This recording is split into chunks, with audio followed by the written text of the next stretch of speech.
ඔන්න අද මම ඔයාලට අරගෙන ආවේ අපි ගත්ත වෙනස්ම අත්දැකීමක් ගැන කියන්න. ඉතින් මේක පුංචි කෝච්චියක්. මේකේ අපිට විනාඩි 5ක විතර රවුමක් යන්න පුළුවන්. ඉතින් මෙතනට කලින් ගිය කෙනෙක්ගේ වීඩියෝ එකක් දැකලා තමයි අපිත් ගියේ. ටිකට් එකක් ගන්න ඕනි. ටිකට් එක චෙක් කරලා තමයි මෙතනින් යවන්නේ. ඒ වගේම යාලා උපදෙස් ටිකක් දෙනවා මේකේ යන්න ඕනි විදිහ. ඊට පස්සේ තමයි ගමන යන්න පිටත් වෙන්නේ. ඔය ඉස්සරහින් ඉන්නේ ඩ්‍රයිවර් මහත්තයා. ඉතින් අපි 6 දෙනෙක් ගියා බබාලා දෙන්නත් එක්ක. 6 දෙනාටම උනේ ඩොලර් 10යි. එක්කෙනෙක් යනවා නම් ඩොලර් 2යි. ඉතින් ওই විදිහට තමයි අපි යන්න පටන් ගත්තේ. ඉතින් මේ පොඩි කෝච්චියේ මේ විදිහට වාඩි වෙලා යන්න තමයි තියෙන්නේ. වටපිට බල බල එහෙම. මේක ඉතින් හරිම සුන්දර අත්දැකීමක් වුණා. මම නම් ගොඩක් මාස වුණා, බබාලත් ආස වුණා. ඉතින් ලොකු පොඩි අපි ඔක්කොටම ආස හිතෙනවා මේ වගේ ගමනක් යනකොට. ඉතින් මේ පුංචි කෝච්චියේ මේ විදිහට වාඩි වෙලා වටේ ඉන්න කට්ටියට අතවනන ගමන් එහෙම තමයි ඉතින් අපි ගියේ. ඔයාලටත් ඔන්න ඒ අත්දැකීම මොන වගේද කියලා බලාගන්න මම මේ වීඩියෝ එක අරගෙන ආවා. ඉතින් හරියටම විනාඩි 5ක් තමයි මේ වටේ යන්නේ.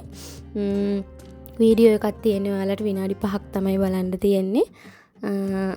ඕන කෙනෙක්ට යන්න පුළුවන්. ඒ කියන්නේ මෙතන පටන් ගන්නෙ දවල් 1 ඉඳලා හවස 4 වෙනිකන් තමයි අපිට මෙතනට යන්න පුළුවන් වෙන්නේ.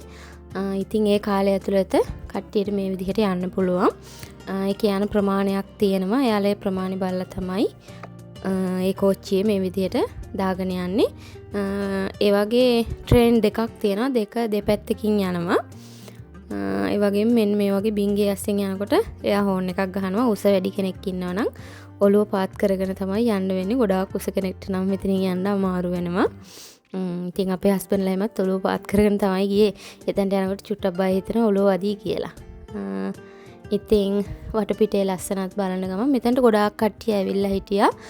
ඉතින් පොලිමේ ඉඳලා තමයි යන්න ඕනි අපි. ෆැමිලි එකක් විදිහට 6 දෙනෙක් එනවා නම් ඉතින් ඔයාලට ඩොලර් 2ක ලාභයක් තියෙනවා. එක්කෙනෙකුට ඩොලර් 2යි.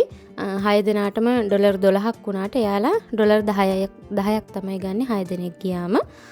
ඉතින් ඔය වගේ ෆැමිලි පිටින් එහෙම ඇවිල්ලා හිටියා. ඉතින් හරිම සුන්දර ලස්සන අත්දැකීමක් වුණා මේක. අපි නම් ගොඩාක්ම එන්ජොයි කරා වටපිට බලන ගමන් මේ විදිහට පුංචි කෝච්චියේ ගිය ගමන හරිම ලස්සනයි ඉතින්. ඔයාලත් නවසීලන්තේ ඉන්න කෙනෙක් නම් මෙතනට ගිහිල්ලා නැත්තම් ඔයාලා අනිවාර්යයෙන්ම යන්න. මම මේ වීඩියෝ එකේ පහලෙන් ලොකේෂන් එක දාලා තියන්නම්. ඉතින් මෙහි නවසීලන්තේ ඉඳලත් මෙතනට ගිහිල්ලා නැති කෙනෙක් ඉන්නවා නම් ඔයාලා අනිවාර්යයෙන්ම ගිහිල්ලා බලන්න. මේක ලස්සන අත්දැකීමක් වෙනවා අනිවාර්යයෙන්ම ඔයාලට. ගොඩක් කට්ටිය ඇවිල්ලා හිටියා. අපිට පස්සෙත් පොලිමේ ගොඩාක් අය හිටියා. විනාඩි 5ක ගමනක් නිසා ඉතින් ලොකු වෙලාවක් පොලිමේ ඉන්න වෙන්නේ නෑ. අනිත් එක මේකේ 12කට විතර යන්න පුළුවන්. ඒ නිසා ප්‍රශ්නයක් වෙන්නේ මේක තමයි ටිකක් දිගට තියෙන එක. අනිත් එකේ නම් එච්චර කට්ටියකට යන්න බෑ. 8 දිනක් විතර මං හිතන්නේ ඒකේ ගියේ. ඉතින් මේ දෙකම දෙපැත්තකින් යන්නේ. එකක් ගියාට පස්සේ අනිත් එක යනවා වෙනස්.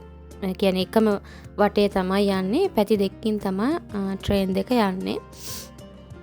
ඉතින් ගොඩක් අය මෙතනට ආස වෙනවා. අපි නම් එක වටයක් ගිහලා තව වටයකට යන්න තරම් ආසාවක් ආවා. ඒ තරම්ම මාරම ෆන් එකක් තමයි තියෙන්නේ මේක යනකොට. ඉතින් ගිහිල්ලා නැති කෙනෙක් නම් අනිවාර්යයෙන්ම යන්න කියලා තමයි කියන්නේ.